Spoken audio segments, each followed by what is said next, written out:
সবকটা বন্ধু বাইক নিয়ে নিল, শালা আমি এখনো পর্যন্ত নিতে পারলাম না। ধ্যাৎ, শালা গান্ডি চোদ কপাল। আজকে আমি বলবোই বাইক নিয়ে দিলে দাও, না হলে আমি সুইসাইড করব। তাহলে হয়তো বা দিতে পারে, বলবো। না না থাক, বাবা টাকা হলে নিয়ে তো দিবেই। শালা বোকাচোদা, একটা বাইক নেওয়ার অকাত নেই, আবার হোয়াটসঅ্যাপ ফেসবুকে ভাব দেখলে মাথা নষ্ট। বাঞ্চোদ শালা ভ্রুয়ের পথ। না, আমি বাইক নেবই, বাল যা হয় হবে। যাই গিয়ে বলি।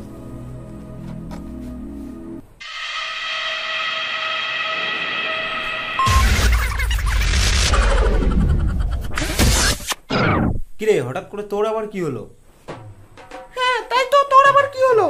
না মানে বাবা, তোমাকে একটা কথা বলার ছিল।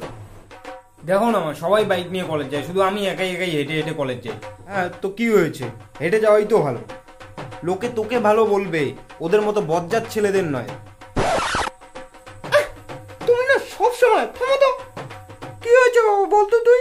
মা, সবাই আমাকে দেখে হাসাহাসি করে, আমাকেও একটা বাইক কিনে দাও না বাবা। বাবা, লোকে কি করে করুক, তাতে তোর কি? তুই শুধু কোনো রকম কলেজটা কমপ্লিট করে নে, তারপর তোকে আমি নিজের হাতে বাইক কিনে দেবো। হ্যাঁ বাবা, কলেজটা শেষ করে নে আগে। এবার খুশি? না, আমাকে বাইক লাগবে বলছি তো, লাগবেই, যেভাবেই হোক আমাকে বাইক লাগবেই। বাবা এত জেদ কিন্তু ভালো না, করে গিয়ে পড়তে বস তুই, যা। আর যদি বাইক কিনে না দাও তাহলে কিন্তু আমি সুইসাইড করব, বলে দিচ্ছি। গেলাম আমি।